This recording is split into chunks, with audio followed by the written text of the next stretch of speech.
The cold, murky, plankton-rich waters off Canada's east coast are the richest fishing grounds in the world.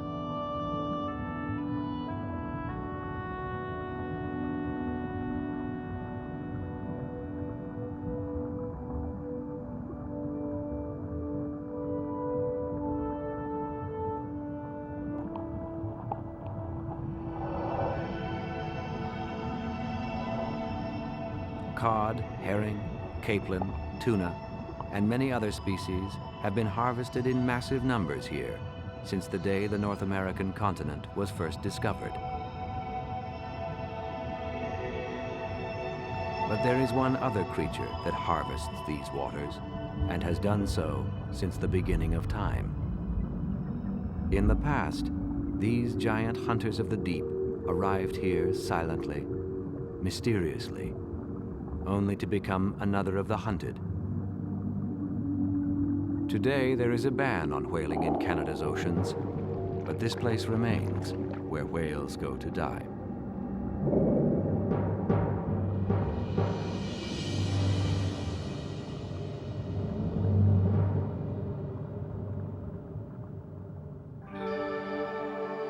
Long before Europeans appeared off Canada's east coast, great pods of whales were migrating north every year from their Caribbean calving grounds.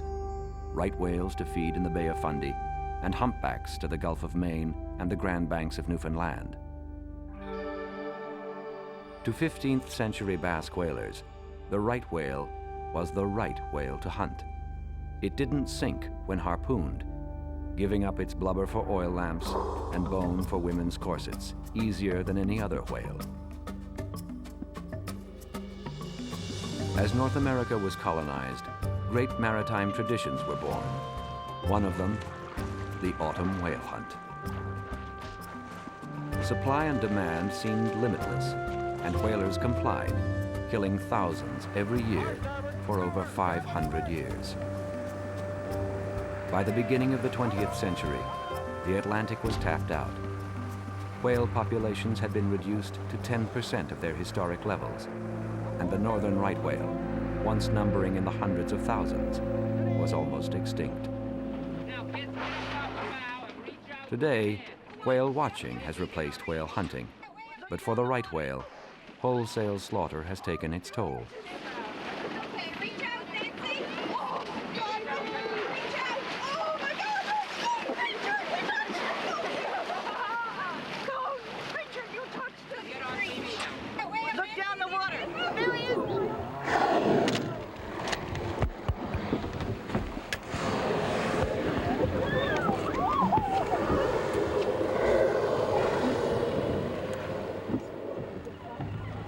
With about 300 known animals remaining, the right is the world's most endangered whale, and the numbers continue to decline.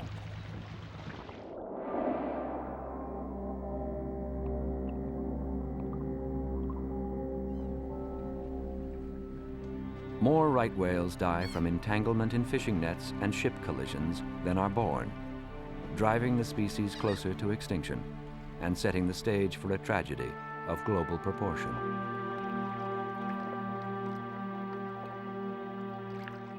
But for the last 20 years, a new breed of maritimer has surfaced, dedicated to solving the dilemma of an ancient animal's survival in a modern world. They are the whale doctors, and their job is to get as close as possible to the planet's largest, most powerful animal and free them from fish nets that can maim or kill. Out here, more than a whale's life is on the line. This is a dangerous occupation. Okay, whoa. Caught! It's in his mouth, I think. Caught it! Getting out of here. No, never mind. We're okay. We're okay. In Tiverton, Nova Scotia, on the east coast of the Bay of Fundy, science, governments, and fishermen have come together to discuss the realities of traditional maritime life, conflicting with the survival of a species. That's right. Dr. Moira Brown of East Coast Ecosystems, a right whale research group, hosts the conference. This is the only large whale species that is in danger of going extinct in our grandchildren's lifetime.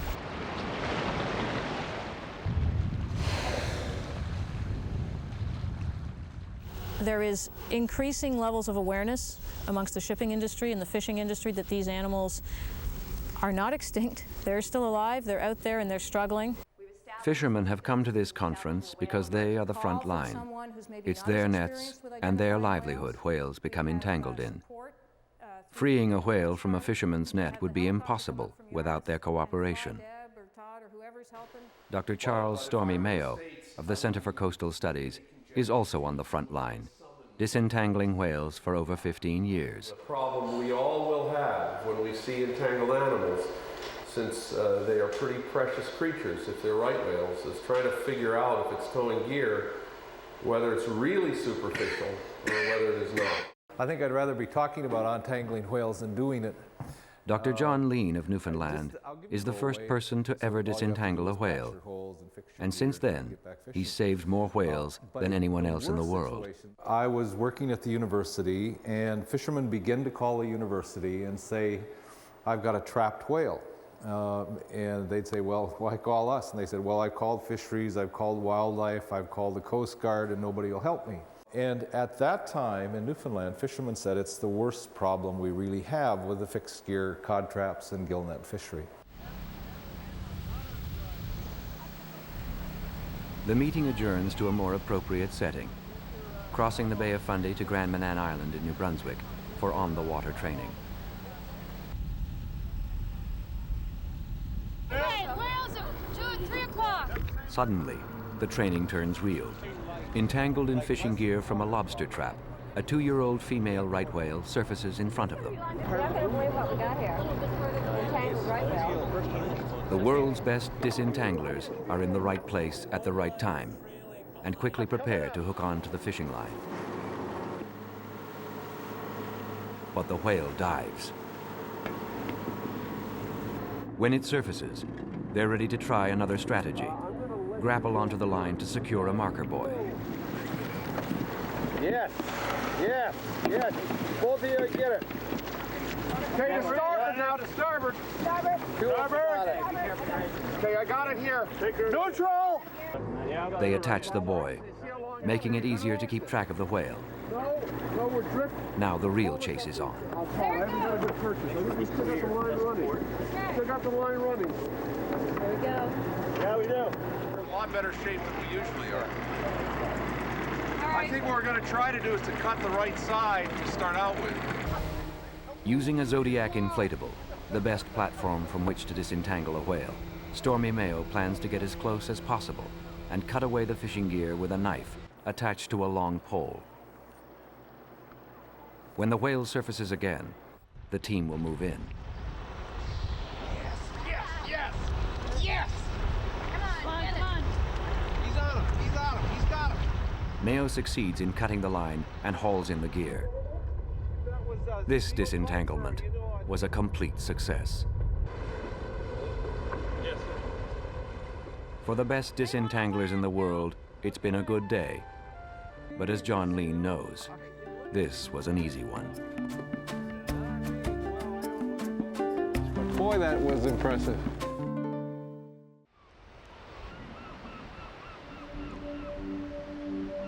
Newfoundland, where Canada's east coast tumbles into the sea, and where humpback whales come to dine, like they have for thousands, if not millions of years.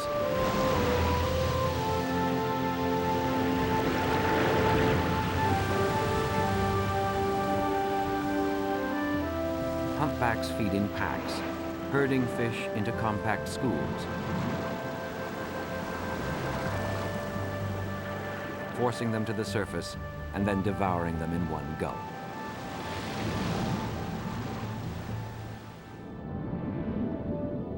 Humpbacks eat massive amounts of capelin, a small fish also eaten by cod, the fish that has driven a way of life here for over 500 years. Ever since there was a Newfoundland fishing industry, humpbacks have been entangling themselves in fishermen's nets. In the past, it wasn't a problem. Kill the whale, but lose the net. Today, with the cod fishery in crisis, the loss of a single net is a disaster, like the loss of a single whale. We're in the second we lost half our trap, right? We lost $5,000.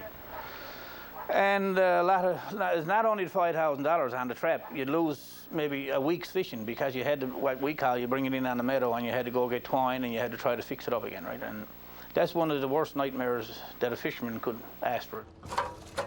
Yes. That's how close it was to shore. Dr. John Lean of Memorial University in St. John's, Newfoundland, has saved more whales and more fishing nets than anyone else in the world.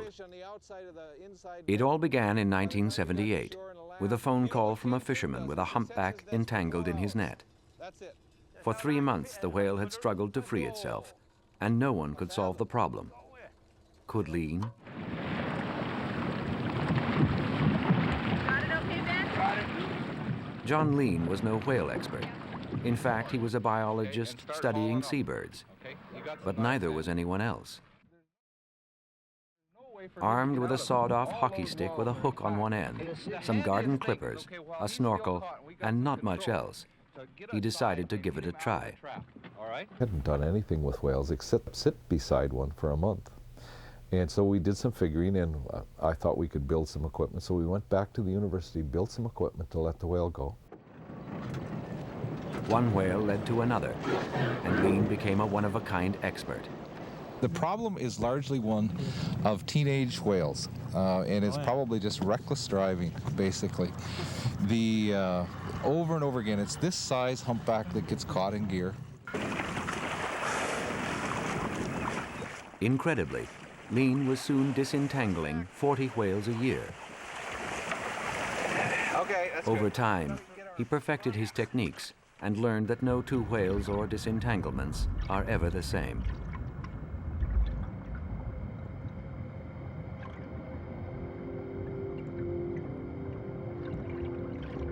This humpback is trapped in a gill net, anchored to the seabed and unable to move.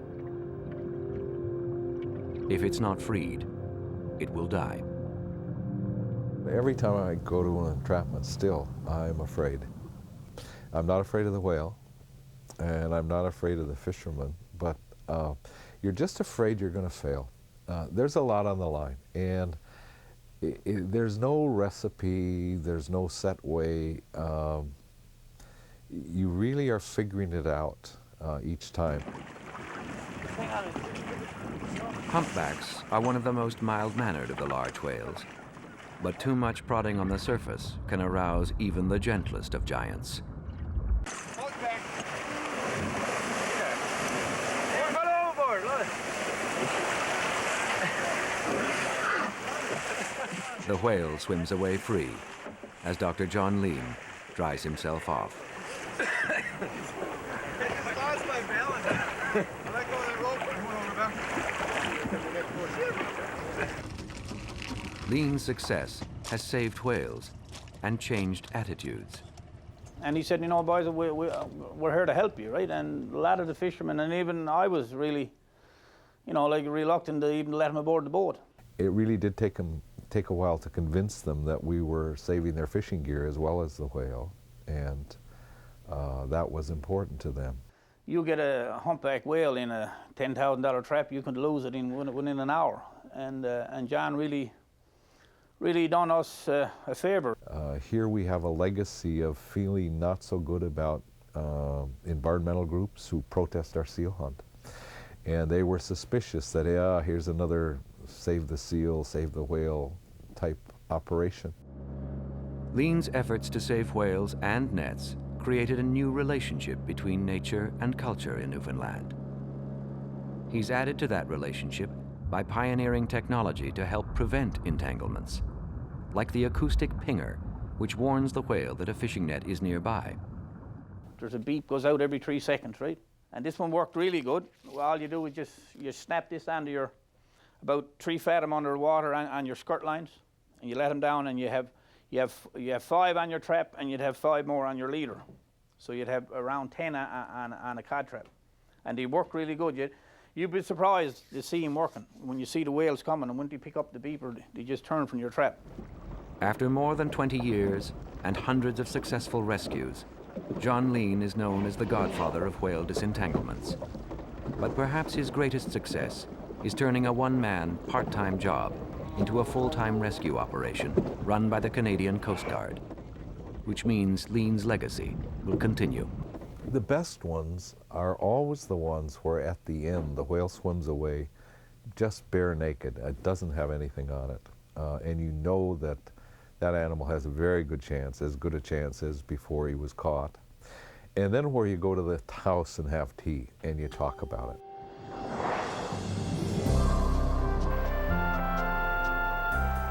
Before John Lean answered a phone call in 1978 from a frustrated fisherman, almost 50% of entangled humpbacks were dying in the net. Since then, 90% are swimming free.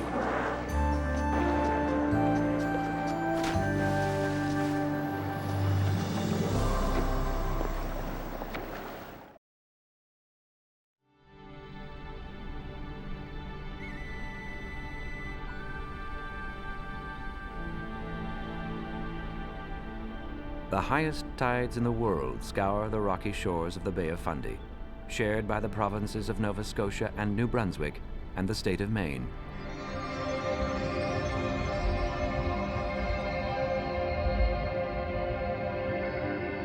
It is a rich underwater ecosystem, supporting a vast diversity of marine life,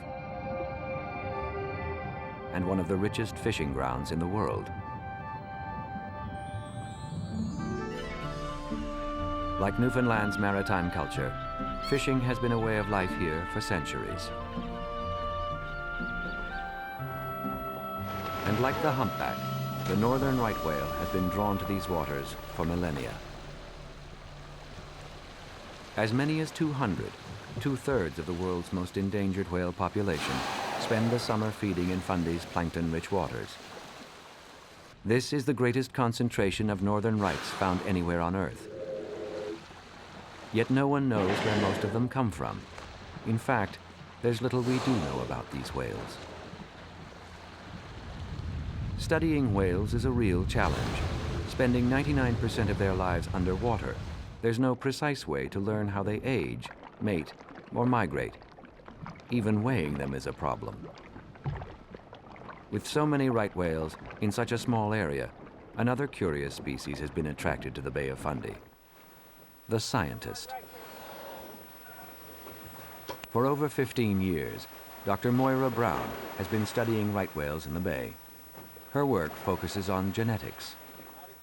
We simply fire the arrow from the crossbow, and it hits the whale and bounces right off, and with it takes a little sample of skin, and that's actually just a huge amount of raw material with which to do genetic sampling. One of the things we'd like to do with the genetics study that we have going today is create a family tree for the living right whale. So within the next few years, we should be able to see exactly who's related to who. One thing that is known for certain is that right whales feed and breed at the surface, putting them on a collision course with heavy commercial fishing and shipping activity in the bay.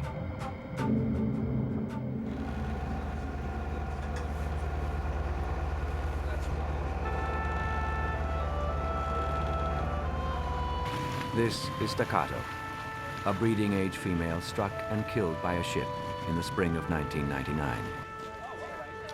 Over 25 years old, and the mother of at least 6 calves, Staccato was well known to scientists in the bay. A team from the Center for Coastal Studies in Cape Cod, Massachusetts, led by Dr. Stormy Mayo, conducted the autopsy. It's really spectacular. It is a sad paradox of whale science. The easiest way to study the animal is when it's dead on the beach. The autopsy reveals the whale's back and jaw had been broken by the force of the massive collision. Breeding-age females are the most valuable members of any endangered species, giving Staccato's death global impact.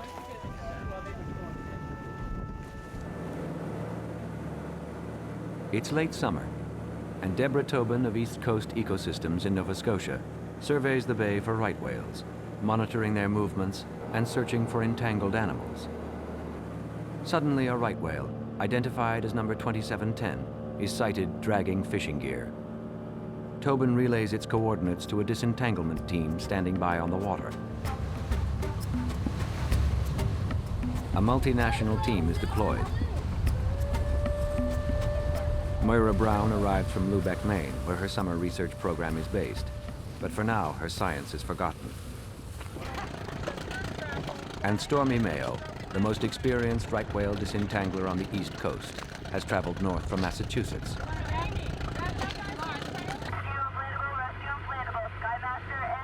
With help from above, the team quickly locates 2710.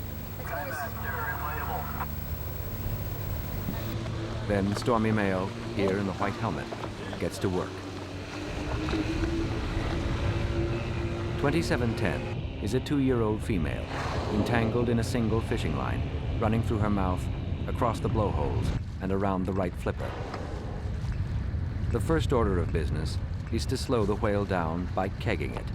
In the old days, the way the whalers used to do it was to attach wooden kegs to a whale to slow it down after they'd harpooned it. And we're sort of using the same technique. The difference is we want the whale alive at the end of the day, whereas the whalers had a different objective. So instead of kegs, we're using these orange inflatable buoys.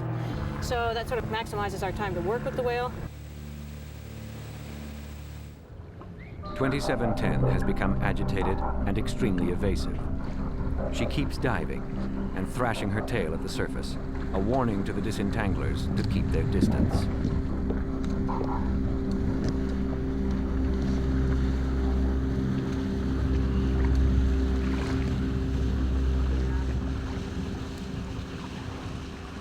The entangled lines are old and rotting.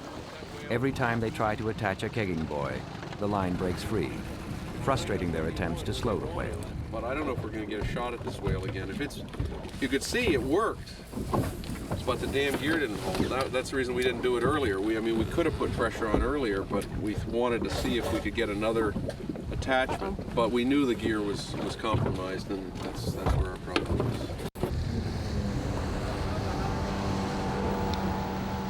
But the rotting gear becomes a benefit.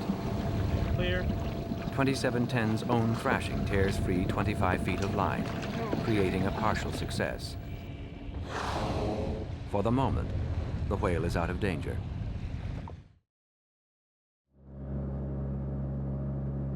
Meanwhile, the Skymaster spots another entangled right whale, number 1158, an adult female, dragging a metal pole and buoy. Who popped up behind us while we were blowing up the inflatable? 58. With 2710 out of danger, they pivot to investigate 1158. They got the buoy out behind them. Stormy tossed the grapple. And let's see what they got. This entanglement is not considered to be life-threatening. Suddenly, Skymaster spots another entangled whale, number 2030, another female. A quick assessment reveals that an entangled line has cut into her back, causing serious injury.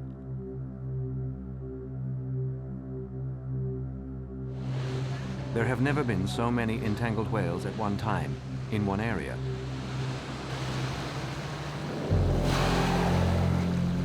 Multiple lines of fishing net have dug deeply into 2030, causing a massive gash on her back. It appears she's been towing this gear around for months, and the injury is life-threatening. A life and death struggle in the bay has begun.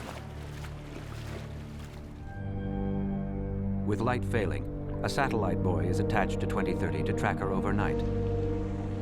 Tomorrow is another day.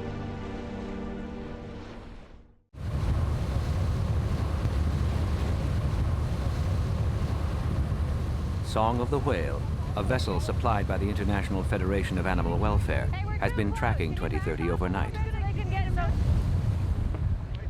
Stormy Mayo and his team in the Zodiac keg the whale quickly.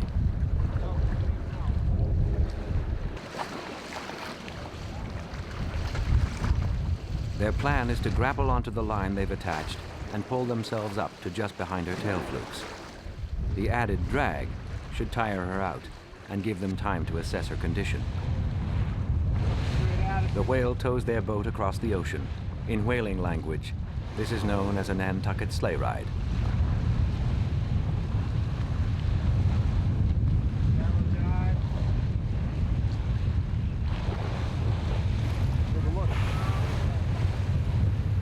Right whales have amazing flexibility, capable of touching their noses with their tails. Anytime the disentanglement team gets in front of those 2-ton flukes, their lives are in danger. But the risk is worth it, if 2030 can be saved. I think all of us were just shocked at how bad her condition was and how sad she looked, and I couldn't stop thinking about that. She's been laboring for a very long time with a very bad situation, and one has to imagine in terrible pain. The cut is probably a maximum of 8 inches to 10 inches deep and perhaps 14 feet long. It's the worst I've ever seen. No matter how injured the animal is, she remains incredibly strong and incredibly dangerous. A whale is a highly evolved, deeply sensitive animal. Each whale has its own personality and behaves differently when entangled. 2030 feels her pain, but she doesn't know the whale doctors are trying to help her. She obviously knew we were there, and she didn't want us there. And it's an assumption that that's going through her mind, but what was not an assumption was her reaction, which was to slash wildly with her tail towards us. Certainly vintage right whale, immense power and precision. The whale continues to dive for up to 10 minutes at a time, leaving the team helpless on the surface. Kegging 2030 and the Nantucket sleigh ride have not slowed the whale down, and the team cannot get close enough to cut away the damaging line. They take a break to talk strategy. A new technique is required. When 2030 surfaces, Mayo decides to approach her aggressively. He's equipped with a long pole with a razor-sharp, quick-release knife blade attached. The new idea is to hook a line, then release the blade. The team is working in front of the whale's tail now, in a position of extreme danger. Pin line. Clear. Okay, we're clear. Grab it, next time hold. Finally, the knife blade is attached. The whale flees, but the team pursues her, grappling onto the line and pulling hard on the knife blade.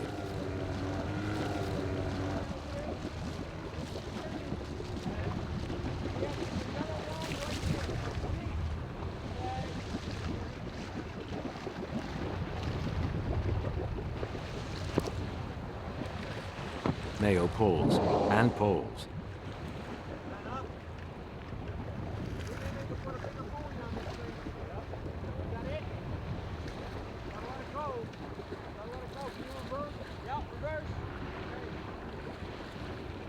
Finally, the blade slices the line. 2030 is partially disentangled.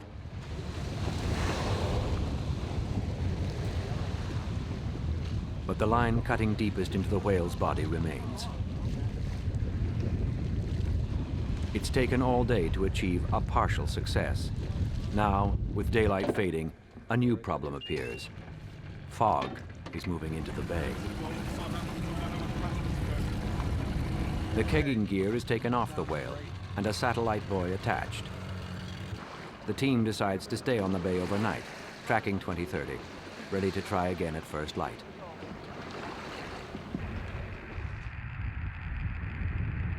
"100 kilometers south, in Bar Harbor, Maine, Disentanglement Director Bob Bowman tracks the whale's movements. 2030 appears to be leaving the bay for open ocean, heading south at 8 knots, fleeing those who would save her.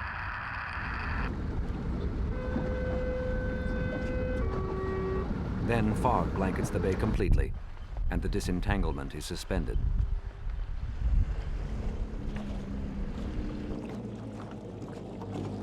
In Bar Harbor, the sun is still shining, and for Bowman, it's back to the drawing board.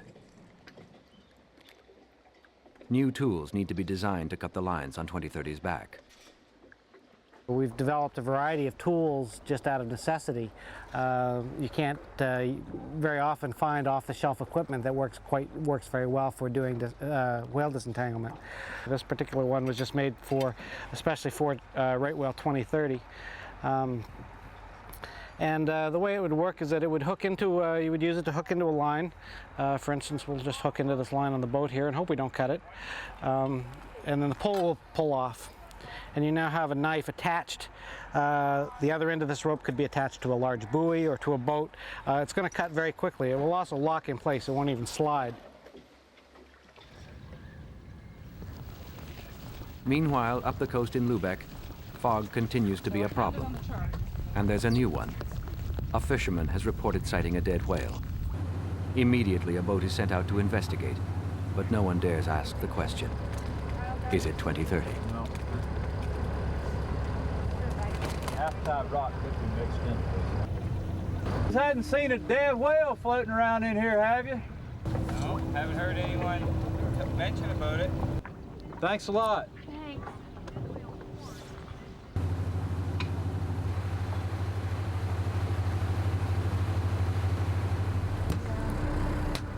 Finally, they have their answer.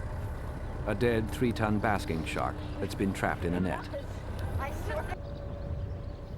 Relief is tempered by the sight of the rotting shark. It's got line all over it. So you can see the gills. For the moment, 2030 is still alive, somewhere out there in the fog.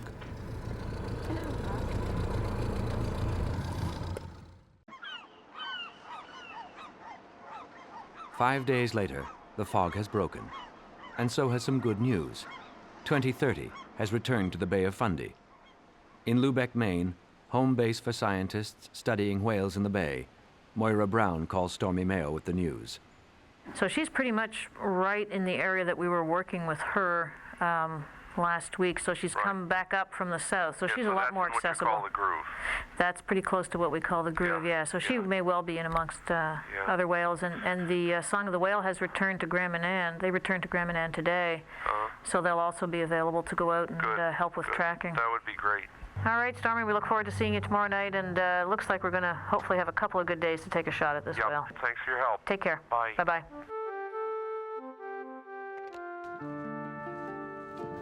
The next morning, Stormy Mayo, Ed Lyman, and a new team member, Dave Matilla, return from Cape Cod. You know, I'm getting less and less excited about going up with a pole anywhere where you end up falling back near the tail, because the tail is. I don't like the tail. I don't like the tail. The team is ready to try again. Skymaster gets into position to spot 2030.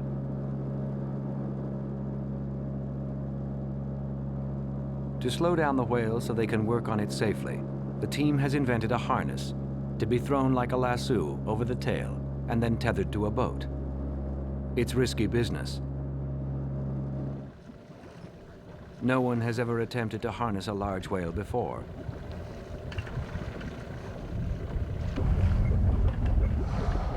The first chance will be their best chance. Before the whale is aware of their presence and becomes agitated. Taping. I'm taping. They approach slowly, hoping not to startle her. I'm trying to tape the flukes, yeah. We are all concerned that her entanglement is so severe that she might not survive. And that's why we have been trying to throw all of our efforts at her entanglement, but the gear is embedded in her back and around her flippers, and it couldn't be more difficult to try and disentangle this whale. She also still has enough energy to use her tail to defend herself, because she doesn't know we're trying to help her. They wait for their opportunity. Everything is in position. 2030 surfaces in front of them. The tail fluke comes up, and they drop the harness. But there's a hitch. One of the 3 lines doesn't release, creating a dangerous situation. Pull, pull, pull! Fucker! The whale dives, and if Mayo doesn't disengage their connecting line to the whale, 2030 could pull them under.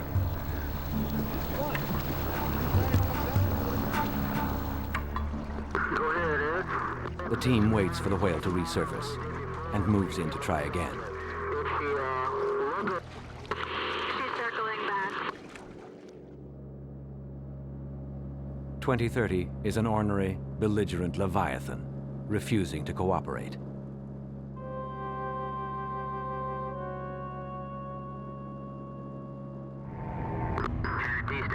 Again, failure. Would you object if I had some shut-eye? All day, they try, and all day, they fail. The day ends slowly, with no success. Overnight, a new problem has emerged. Hurricane Floyd, lashing Florida's coast, has turned and is moving northward with the Bay of Fundy directly in its path.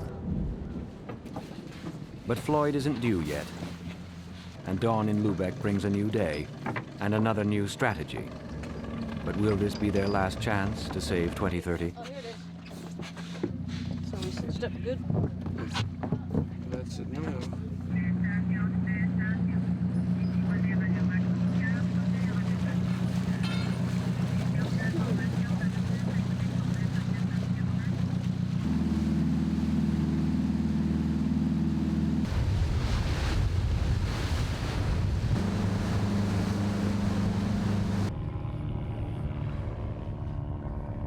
Once again, they locate 2030 quickly, circling in the bay.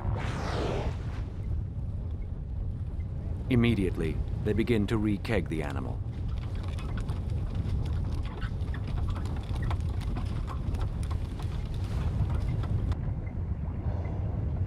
Taking a Nantucket sleigh ride, they move in to check her condition.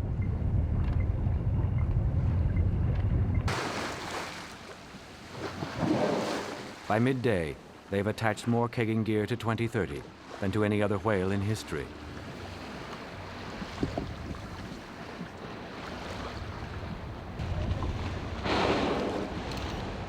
Will they finally succeed in slowing her down? They move in to begin cutting at the lines, causing the massive gash on the whale's back, using one of Bob Bowman's new knives. Unbelievably, 2030 dives, pulling all the boys under with her. She may be badly injured, but she remains incredibly strong. Diving. Another day with no success. And now the hurricane is on the horizon.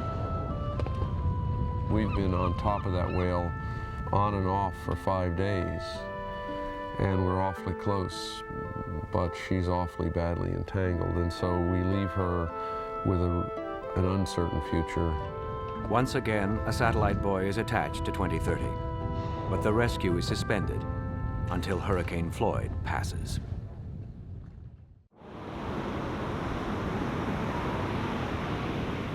Hurricane Floyd, now downgraded to a tropical storm, still packs a punch, forcing boat traffic off the Bay of Fundy and halting any efforts to disentangle right whale 2030.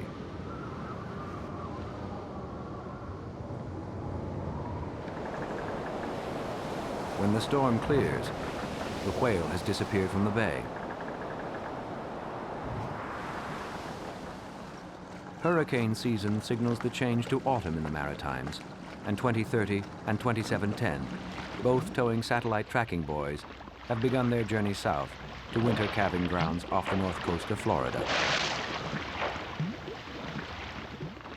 We unfortunately have had to abandon our efforts to 2030 right now. She has left the Bay of Fundy.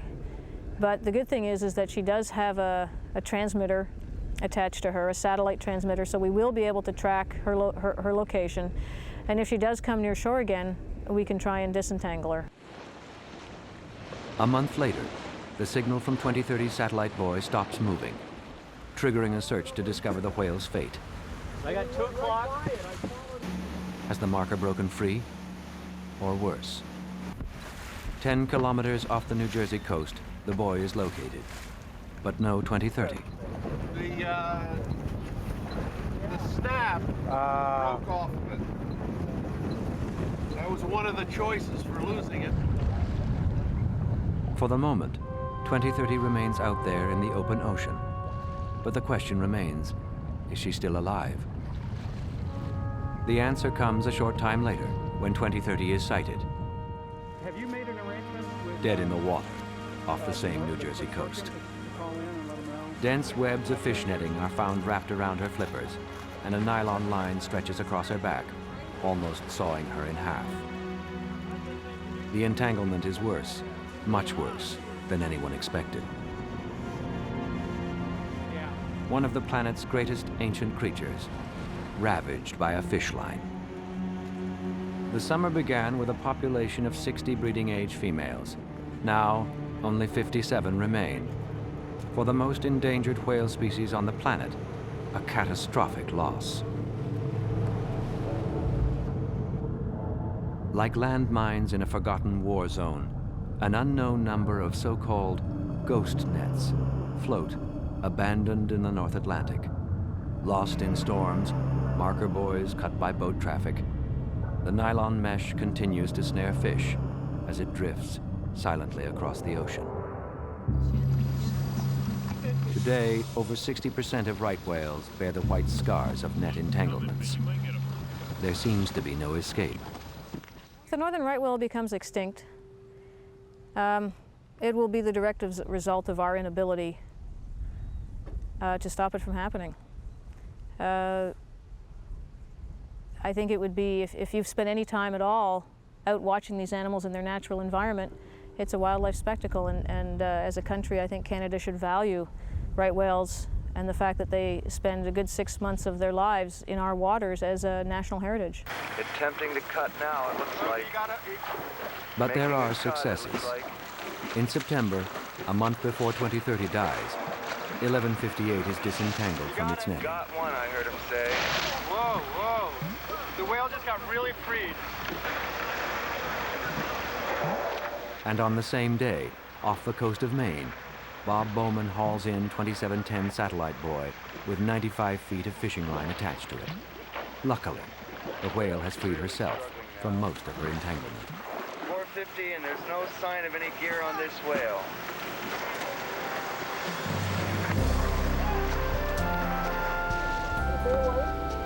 But John Lean and the others know that disentangling whales is only a band-aid treatment to a global problem.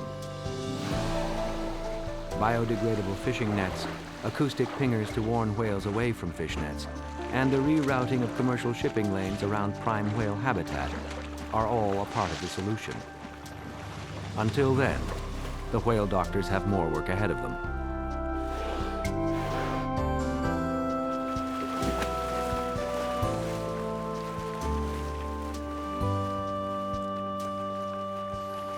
Whales generally have come to sort of symbolize everything that's right or wrong with the ocean. And in the past, we've abused them horribly by killing way too many and by killing them badly. And I think now people feel if there's hope for oceans, the whale is the symbol of that hope. If we can save whales, we can save oceans. The giants of the deep have owned the oceans for millennia, living symbols of the untamed and mysterious. The humpback in Canada will survive, largely because the fishing industry in Newfoundland is declining. But the right whale cannot escape its tragic past, and at least for now, its tragic destiny.